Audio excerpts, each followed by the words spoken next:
സർക്കാരിന് വേണമെങ്കിൽ പാനൽ കൊടുക്കാം, അതനുസരിക്കണമെന്ന് ഗവർണർക്ക് ബാധ്യതയില്ല എന്നാണ് ശ്രീ പത്മനാഭന്റെയും ഗവർണറുടെയും ചാൻസലറുടെയും വാദം. അഡ്വക്കേറ്റ് ചാൻസലർക്ക്, ഗവർണർ അല്ല, ചാൻസലർക്ക്. ഈ രാജ്യത്തിൻ്റെ ഭരണഘടന മാനിക്കണം എന്ന ബാധ്യതയില്ലാത്ത ഒരു രാഷ്ട്രീയ സംവിധാനമാണല്ലോ ഇന്ത്യ ഭരിച്ചുകൊണ്ടിരിക്കുന്നത്. അവർ സംസ്ഥാനങ്ങളിലെ ബഡ്ജറ്റിൻ്റെ ഭാഗമായി പ്രവർത്തിക്കുന്ന സർവകലാശാലകളെ കാവുവൽക്കരിക്കുക എന്നൊരു അജണ്ട മുന്നോട്ട് വെക്കുന്നുണ്ട്. ആ അജണ്ടയുടെ ലക്ഷ്യം എന്താണ്? നമ്മുടെ സർവകലാശാല രംഗത്ത് കാവുവൽക്കരണം നടപ്പാക്കണം. ഭാരതീയ സംസ്കാരമെന്ന് അവർ വിളിക്കുന്ന ഒരു സംസ്കാരത്തിലേക്ക്, സംസ്കൃതിയിലേക്ക് നമ്മുടെ അക്കാദമിക് മണ്ഡലത്തെ ചുരുക്കിക്കെട്ടണം. ശാസ്ത്ര ഗവേഷണത്തെ അട്ടിമറിക്കണം. ചരിത്ര പഠനങ്ങളെ അട്ടിമറിക്കണം. വ്യാജ ചരിത്രം നിർമ്മിക്കണം. അതിന് തക്കവണ്ണമുള്ള അധ്യാപകർ വരണം സർവകലാശാലകളിൽ.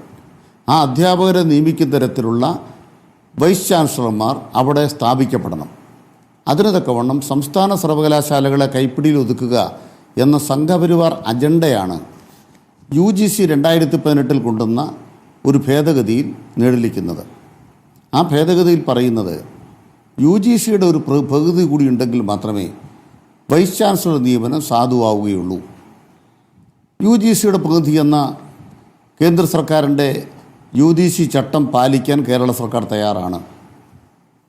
പക്ഷെ സർവകലാശാല വൈസ് ചാൻസലറെ നിയമിക്കാനുള്ള പൂർണ്ണ അധികാരം ആർക്ക് എന്ന് ഏത് നിയമത്തിലാണ് പറയുന്നത്?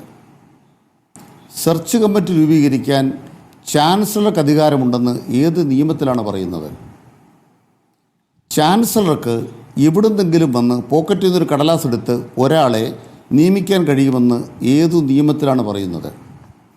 നിയമവാഴ്ചയുള്ള നമ്മുടെ നാട്ടിൽ പ്രവർത്തിക്കേണ്ടത് under due process of law. ഞാൻ ഭരണഘടനയിലെ ഒരു വരിയാണ് പറയുന്നത്, under due process of law എന്ന് പറഞ്ഞാൽ നമ്മുടെ രാജ്യത്ത് നടക്കുന്ന പ്രവർത്തനങ്ങൾ ഡ്യൂ പ്രോസസ് ഓഫ് ലോ ആണെന്ന് നിയമാധികാരങ്ങളെ, അധികാര സ്ഥാനങ്ങളെ, കോടതികളെ ബോധ്യപ്പെടുത്താൻ ഭരണഘടനാപരമായും അല്ലാതെയും ചുമതലയേറ്റിട്ടുള്ള എല്ലാ നിയമസ്ഥാപനങ്ങൾക്കും ബാധ്യതയുണ്ട്.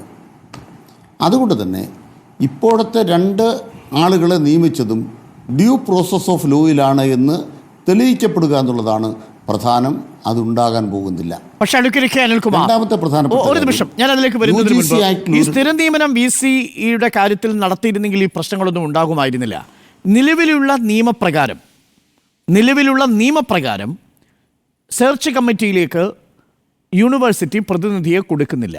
ഇതാണല്ലോ സാങ്കേതിക പ്രശ്നം. കേരള സംസ്ഥാന സർക്കാർ കൊണ്ടുവന്ന ബില്ലാവട്ടെ, അത് രാഷ്ട്രപതി റിജക്റ്റ് ചെയ്യുകയും ചെയ്തു. ആ ബില്ല് കഴിഞ്ഞു, അത് വീറ്റോ ആയിപ്പോയി. ഇനി മറ്റൊരു നിയമനിർമ്മാണം നടക്കണം. അതുവരെ നിലവിലുള്ള നിയമത്തിൻ്റെ അടിസ്ഥാനത്തിൽ സർവകലാശാലകളിലെ VC നിയമനത്തിനുള്ള സെർച്ച് കമ്മിറ്റിയിൽ സർവകലാശാല പ്രതിനിധികളെ അയക്കേണ്ടതല്ലേ? നിങ്ങൾ ഈ തുറന്ന പോര് നടത്തുമ്പോൾ സർക്കാർ അതിലൊരു പിടിവാശി കാണിക്കുന്നില്ലേ അഡ്വക്കേറ്റ് K. അനിൽകുമാർ? അല്ല, കേരളത്തിലെ സർവകലാശാലകളൊക്കെ ആരിഫ് മുഹമ്മദ് ഖാൻ്റെ നാട്ടിലെ UPയെ പോലെയോ ഉത്തരേന്ത്യയിലെ പോലെയോ അല്ല. ലോക മാതൃകകളായ ഉജ്ജ്വലമായ വികാസഗതികളിലാണ് സഞ്ചരിച്ചു കൊണ്ടിരിക്കുന്നത്. NAAC അക്രഡിറ്റേഷൻ ഉൾപ്പെടെ വിസ്തൃതമായ നിലയിലാണത് മുന്നോട്ട് പോയിക്കൊണ്ടിരിക്കുന്നത്. UGC ഏറ്റവും അവസാനം ചൂണ്ടിക്കാട്ടിയ 4ാം വർഷ ബിരുദ കോഴ്സ് ആരംഭിച്ചതിലും കേരള മാതൃക ഇന്ത്യയിലെ പല സ്ഥലങ്ങളിലും പകർത്തേണ്ടതാണ് എന്ന് UGC പറഞ്ഞിട്ട് ഒരാഴ്ച മാത്രമേ ആയിട്ടുള്ളൂ. അതുകൊണ്ട് UGCയിൽ നിന്ന് പ്രത്യേകമാരോ പഠിപ്പിക്കാൻ വരുന്നു, ഇന്ത്യ രാജ്യത്തെ വിദ്യാഭ്യാസം എല്ലാം UGC മെച്ചപ്പെടുന്നൊരു തെറ്റിദ്ധാരണ ഞങ്ങൾക്കാർക്കുമില്ല. 2, ബഹുമാനപ്പെട്ട അരുൺ ചൂണ്ടിക്കാണിച്ചപ്പോൾ ഒരു സംസ്ഥാന നിയമസഭയുടെ നിയമത്തെ വീറ്റോ ചെയ്യാൻ രാഷ്ട്രപതിക്കുള്ള അധികാരം ഞാൻ ആ പുസ്തകത്തിൽ കണ്ടില്ല.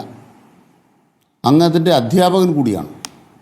ഞാൻ മനസ്സിലാക്കുന്നത് ഒരു ഗവർണർക്കോ രാഷ്ട്രപതിക്കോ വീറ്റോ അധികാരമില്ല എന്നാണ്. ഗവർണർക്കും രാഷ്ട്രപതിക്കും വീറ്റോ അധികാരമുണ്ടെങ്കിൽ ഇന്ത്യൻ പാർലമെൻറ്റിൻ്റെ ഏതെങ്കിലും നിയമത്തെ വീറ്റോ ചെയ്യാൻ രാഷ്ട്രപതിക്ക് അധികാരമുണ്ടോ?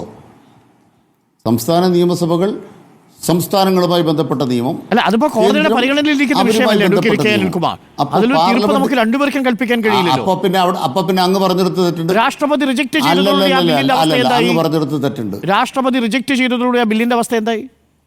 അവിടെയാണ് അങ്ങ് ഈ കാര്യം കുറേ കാലം ഈ പാലക്കാടായിരുന്നുകൊണ്ടൊക്കെ മറന്നുപോയതാ. ഇത് മറക്കുന്ന ആളല്ല. ഭരണഘടനയുടെ കാര്യത്തിൽ അങ്ങാണ് നമ്പർ 1 കേരളത്തിൽ. രാഷ്ട്രപതി റിജക്റ്റ് ചെയ്തോ? ഇല്ല. രാഷ്ട്രപതി അത് പിടിച്ചു വച്ചിരിക്കുന്നതാണ് ഞാൻ മനസ്സിലാക്കുന്നത്. അല്ലല്ല, അത് റിജക്റ്റ് ചെയ്തു എന്നാണ് ഞാൻ മനസ്സിലാക്കിയിരിക്കുന്നത്. അടുത്ത റൗണ്ടിൽ അത് ഇല്ല. ഞാൻ മനസ്സിലാക്കുന്ന റിജക്റ്റ് ചെയ്തിട്ടില്ല. അങ്ങക്ക് ആ ഉത്തരവ് ഹാജരാക്കാം. റിജക്റ്റ് ചെയ്തിട്ടുണ്ടെങ്കിൽ കേരള സർക്കാരിന് കോസ് ഓഫ് ആക്ഷനായി.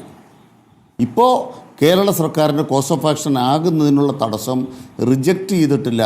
അത് കെപ്റ്റ് ഇൻ അബയൻസ്. അത് പരിഗണനയ്ക്കായി മാറ്റിവെച്ചിരിക്കുന്നു. വിശദ പരിഗണനയ്ക്കായി മാറ്റിവെച്ചിരിക്കുന്നു. എന്താണ് വിശദ പരിഗണനയുടെ പ്രശ്നം?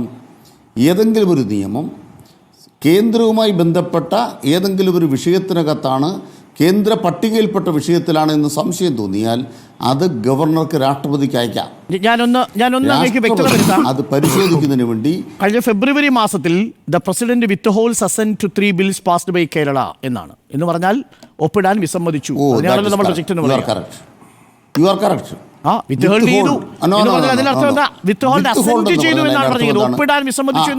അതിന്റെ അടുത്ത സെക്ഷൻ വായിക്കും.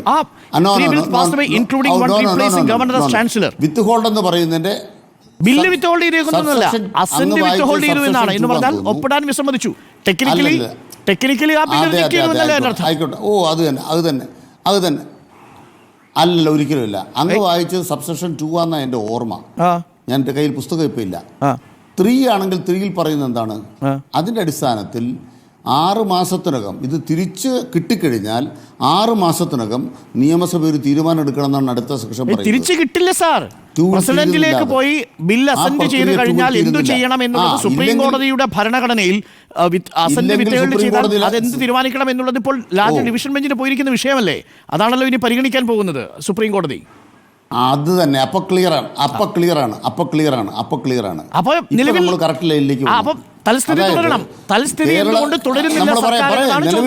നിലവിൽ തന്നെ ഇത് തന്നെ ഒന്നാമത്തെ പോയിന്റ്. കേരള സർക്കാരിൻ്റെ നമ്പർ 1 കേസ് എന്ന് പറയുന്നത് കേരളത്തിൻ്റെ നിയമസഭയുടെ വിസ്ഡം എന്ന് പറയുന്നത് ജനതയുടെ വിസ്ഡമാണ്. ആ ജനതയുടെ വിസ്ഡം ഈ ചാൻസലർ പദവി വഹിക്കാൻ ഈ ഗവർണർ അയോഗ്യനാണ്. അതുകൊണ്ട് ചാൻസലർ പദവിയിൽ പുതിയ സംവിധാനം കേരള സർക്കാർ ഉണ്ടാക്കിയിട്ടുണ്ട്, അല്ലെങ്കിൽ കേരളത്തിൻ്റെ നിയമസഭ ഉണ്ടാക്കിയിട്ടുണ്ട്. അതാണ് ജനവിധി. അത് ഗവർണർ അംഗീകരിക്കണം. അത് അംഗീകരിക്കുന്നതിന് തടസ്സപ്പെടുത്താൻ 2 കൊല്ലക്കാലം ഇതിൻ്റെ മേലെ അടയിരുന്നിട്ട് നാണം കെട്ട ഒരു ഗവർണർ നാണം കെട്ട ഒരു പണി കാണിച്ചു. ആ നാണം കെട്ട പണി എന്താണ്? അത് രാഷ്ട്രപതിക്ക് അയച്ചു. രാഷ്ട്രപതിക്ക് നാണം ഇല്ലയെന്ന് ഞാനിപ്പോൾ പറയുന്നില്ല. അവരും ആ നിലയാണ് സ്വീകരിക്കുന്നതെങ്കിൽ രാഷ്ട്രപതി കോടതിയുടെ മുന്നിൽ ഉത്തരം പറയും. കാരണം നിങ്ങൾ സദൽവാദ് വാദിച്ചതുപോലെ, കേശവാനന്ദ കേസിൽ സദൽവാദ് വായിച്ച പോലെ, നിങ്ങൾ എത്രയും ഉയർന്നിരുന്നാലും അതുക്കും മേലെയാണ് ലോ.